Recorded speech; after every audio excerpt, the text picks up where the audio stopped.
Hola, muy buenos días. Mi nombre es Juan Fernando Ortiz, mi grupo es Juliana Neina y Nicolás Zapata. Somos del grado 11C y vamos a realizar nuestra actividad de la sustentación de nuestro proyecto de campo, llamado Clepsidra, calculando el tiempo. Históricamente hablando, el hombre siempre ha tenido la obsesión de saber, medir y controlar todo lo que lo rodea. Por esto, desde los inicios de la civilización, uno de los parámetros por el que él se sintió más atraído e interesado fue el tiempo. Al cabo de los años, el hombre arquitecto creó varios artefactos con el fin de medir el tiempo. Como ejemplo, tenemos el reloj de sol, el reloj de arena, el reloj por la vela o por la combustión, el reloj de agua, que es el que vamos a hablar, y muchos más. El clepsidra es un reloj de agua que mide el tiempo sobre lo que tarda una cantidad de agua en pasar de un recipiente a otro de iguales dimensiones. Según algunos historiadores, el primer clepsidra se construyó en 1530 a.C. para el rey Amenhotep. En Grecia y Roma, estos clepsidras se usaron para señalar el tiempo de lo que tardaban en hablar los oradores y para las guardias nocturnas de los militares. Los clepsidras datan de la antigüedad de Grecia y se usaban especialmente para cuando los relojes de sol perdían su utilidad. Los primeros relojes de agua consistían en una vasija de cerámica que contenía agua hasta cierto nivel con un orificio en la base de un tamaño adecuado para asegurar la salida y la velocidad del líquido determinada y por lo tanto en un tiempo prefijado. A continuación, una pequeña línea del tiempo de cómo evolucionó el reloj de agua a través del tiempo y hasta cuándo llegó su fin. Como mencionaba anteriormente, el primer reloj de agua fue en 1530 a.C. y después continuó en el templo Amón Karnak en Egipto en el año 14 a.C. En el siglo IV, Platón usaba los relojes de agua como un despertador para ir a las plazas a dar sus clases y sus metodologías de enseñanza filosófica. En el siglo III a.C., un alumno de Arquímedes llamado Sepsebio desarrolló un reloj de agua con indicadores numéricos al que se le llamó Horologium Aquos. Después, el chino Setsu describe y construyó en 1090 un reloj de agua con elementos mecánicos. En el siglo XV, el ingeniero coreano inventó los clepsidras y relojes automáticos de cobre que caracterizaban por su complejo. Y así fue a su fin lo que eran los relojes de. Bueno, esta es nuestra clepsidra o reloj de agua. Está compuesto por dos botellas iguales, agua colorada y aceite. También cuenta con un sistema de fluido igual y muy básico, dos orificios y dos pitillos.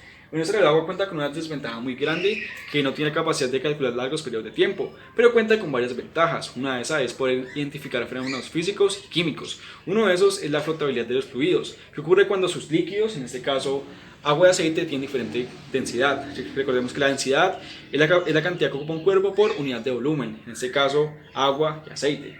El segundo es el empuje líquido, que ocurre cuando ponemos un líquido en otro líquido pero con diferente densidad. Entonces ocurre un empuje, una gota de aceite baja y otra cosa la empuja hacia arriba. Miren, una gota de agua colorada baja y una gota de aceite es empujada hacia arriba. Bueno, ahora sus tiempos y sus características. Este reloj de agua dura aproximadamente 16 minutos, está dividido en 8 secciones, cada sección dura 2 minutos y cada 2 minutos dura aproximadamente 105 gotas. Ahora el ámbito matemático. Gracias a la capacidad de cambio continuo de este reloj, podemos aplicar fórmulas muy reconocidas como la fórmula cuadrática, las derivadas o incluso el cálculo diferencial. En nuestro caso hicimos la aplicación de la fórmula cuadrática, pero obviamente cambiando sus valores, como lo fue el de la altura y la temperatura. Bueno, también podemos calcular el volumen, pero pues es algo difícil porque no es un cilindro perfecto. Entonces pues se nos dificultó un poco, pero pudimos resolver gracias a que la botella tenía el volumen, que fueron 300 mililitros. Otros aspectos que tuvimos en cuenta fueron la temperatura, la viscosidad y la precisión del reloj. La viscosidad es la fracción interna de los fluidos en las cuales las fuerzas viscosas se oponen a moldearlas. Los fluidos que fluyen con mayor facilidad, como el agua, tienen una menor viscosidad respecto a los líquidos espesos. En nuestro caso, las esferas se desprenden de la superficie del reloj, generando así unas partículas que se desplazan por medio de nuestro fluido viscoso, en este caso el aceite. Cuando nosotros tendemos a descuidar la viscosidad, la salida del agua se vuelve cada vez más lenta. Por eso está regida por unas leyes denominadas la ley de Torricelli, o más en general el principio de Bernoulli, donde estas estudian el flujo de un líquido contenido en un recipiente bajo la acción de la gravedad y por un pequeño orificio.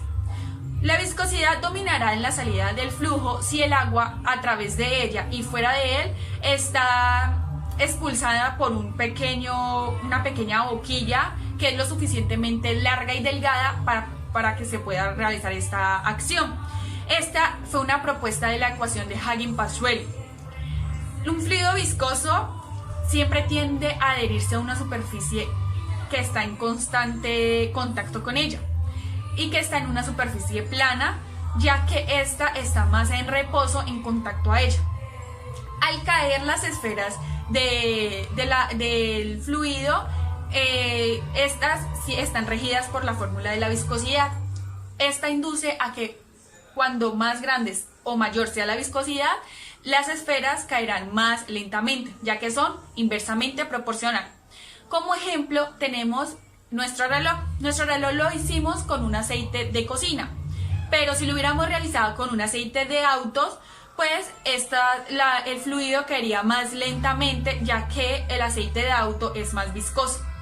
Otro aspecto que tuvimos en cuenta fue la temperatura, ya dicho anteriormente, en donde esta nos habla de que la temperatura, si está en una temperatura normal, entre los 20 y los 25 grados Celsius, pues el fluido caerá más normalmente y con una mayor precisión. Pero si tenemos una temperatura más elevada, caerá muchísimo más rápido los fluidos, pero si la tenemos más baja, pues los fluidos serán más lentos.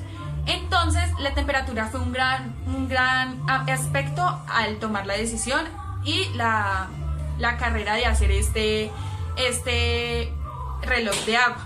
Gracias.